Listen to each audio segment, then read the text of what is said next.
Hey guys, welcome back to another tutorial. Today I'm going to be drawing Namjoon and just talking you guys through my process that I take when I sketch. So I'm going to also leave the reference picture in the description below. And I will be speeding this up to a time lapse soon just because it is going to be like an hour long if I keep it real time, which I don't think anyone wants to watch an hour-long video, but I might also just upload the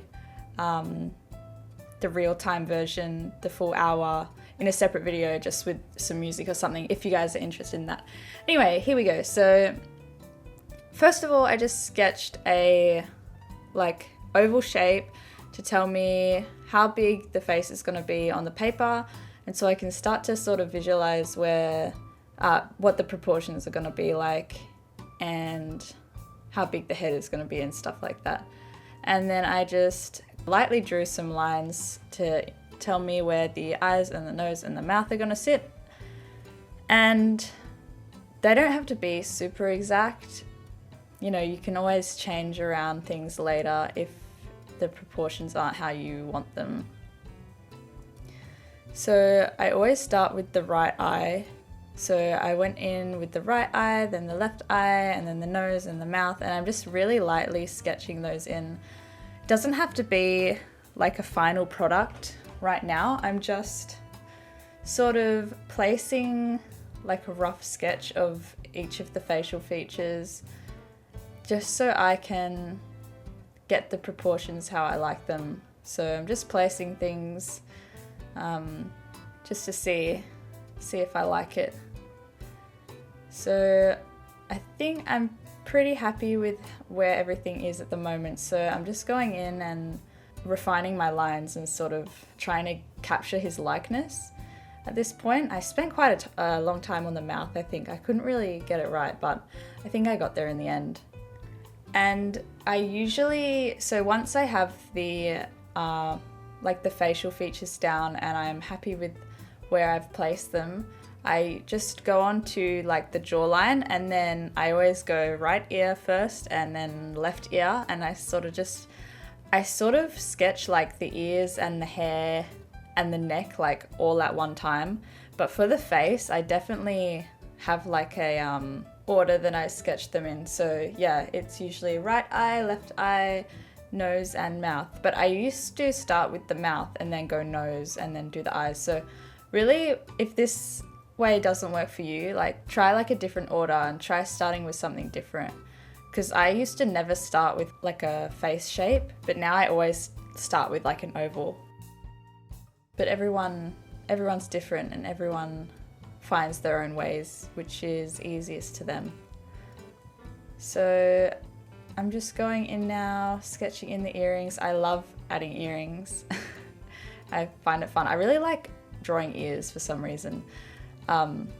Anyway, so I'm doing that right now and just trying to get the angle of the neck right and trying not to make it too long. I find some of the things I struggle with are making the hair too like voluminous.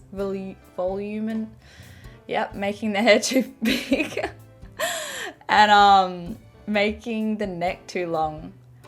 So like as you sketch, you'll notice the little things that consistently you sort of struggle with. So each time you sketch, you can sort of check yourself and make sure you're like concentrating or paying extra attention to those areas so you don't make the same mistake over and over, but I still do, but that's all right. So now I'm pretty happy with everything. So like the expression, the way the hair is, the ears, the neck. So now is the best part really. I can just go over everything and sharpen the lines. And I do that by, I take my my 0.2 millimeter Pentel Lens. So I'll go over the lines and then I'll take my pencil eraser and sort of carve out the lines with my eraser. So you'll see me doing that quite a bit here. And I find adding that bit of shading, well, it's in the reference picture anyway, but adding the bit of shading under the neck can sort of, I don't know, it just makes it look not so awkward. I feel like sometimes it just makes it, if you don't add the shading under the neck, it can just kind of look like the head is just placed on the neck in a funny way. But anyway, just going in, adding more details in the hair with my 0.2, which is pretty fun. It's really good for details. So I mostly use my 0.2 millimeter, especially for fine details, and then also my 0.3 millimeter. I don't usually use anything other than those. Sometimes I'll use my 0.5, but not so much anymore. And I'm just adding very light shading around his face and for his dimples as well. I went in quite light there with my 0.2. And I'm going to continue drawing his clothes because I haven't really done that yet. And I'm just using my reference as a guide for the shading.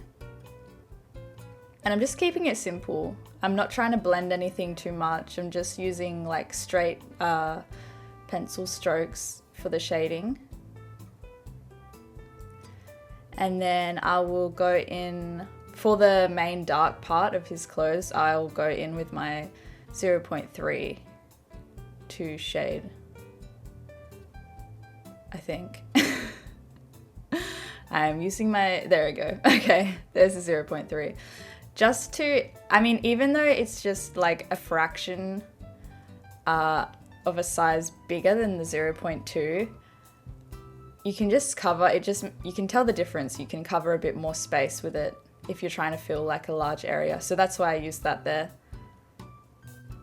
But yeah, pretty much from now on in the video, I'm just going over my lines, making them darker in places that I think they need to be and sharper in some places.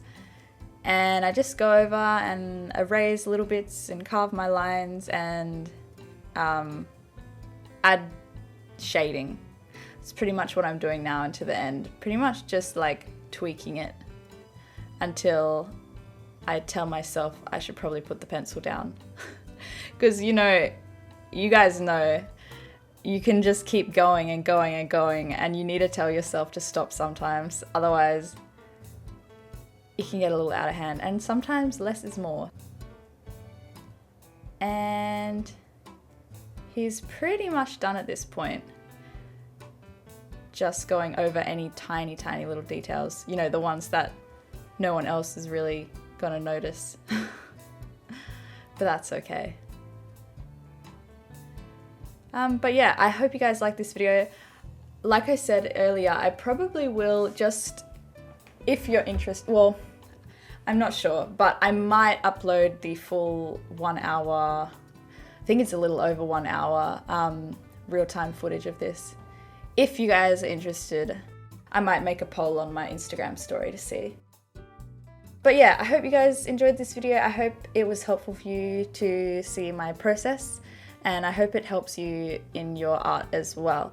Also, thank you for 400k on my Instagram. I cannot believe that. It's pretty crazy. And yeah, thank you for your support, guys. I'll definitely make a lot more videos soon. So yeah, I'll see you in the next one. Bye, guys.